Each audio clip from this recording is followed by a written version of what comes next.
landscape architect because I wanted to make a difference. I grew up in South Wales amongst the ruins of 200 years of mining and heavy industry, and I just saw the state that the landscape was in and the state that the communities were in. So it took me a little while to figure out that landscape architecture was what I wanted to do. I got there in the end.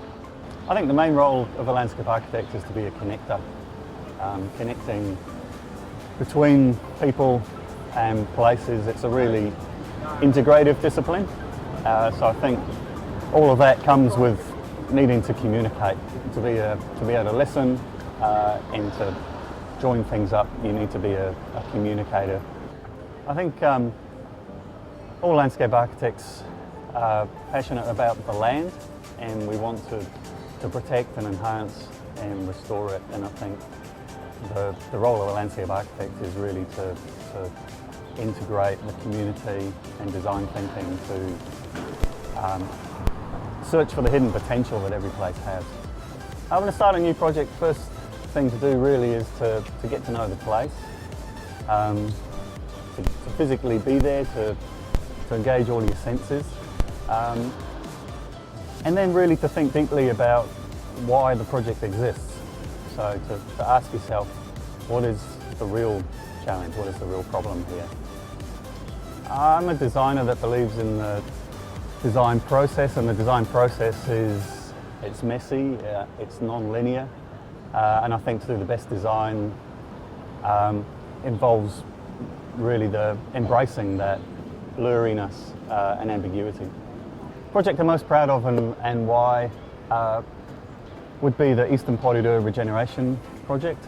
I worked on it last year. We were working directly to Treasury in an all-of-government approach to try and tackle the generations worth of social problems that community has. So developing a master plan for a series of suburbs that have a huge concentration of social housing was a real challenge, and very proud that project was successfully funded by the Treasury under their wellbeing business case.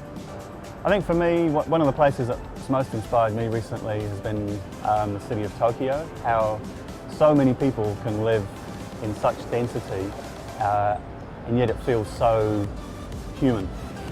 It's an absolutely amazing city, and I think we've got a lot to learn as we urbanise over the next few generations. My dream project, if there's no barriers, I think we should invent a discipline called seascape architecture. I think the ocean environment needs some help, needs some love, and needs some attention in the same way that we give the land attention. So the problem is you can't see it and we don't engage with it. So I think if I'm dreaming, that's kind of what I imagine. How would a landscape work under the ocean?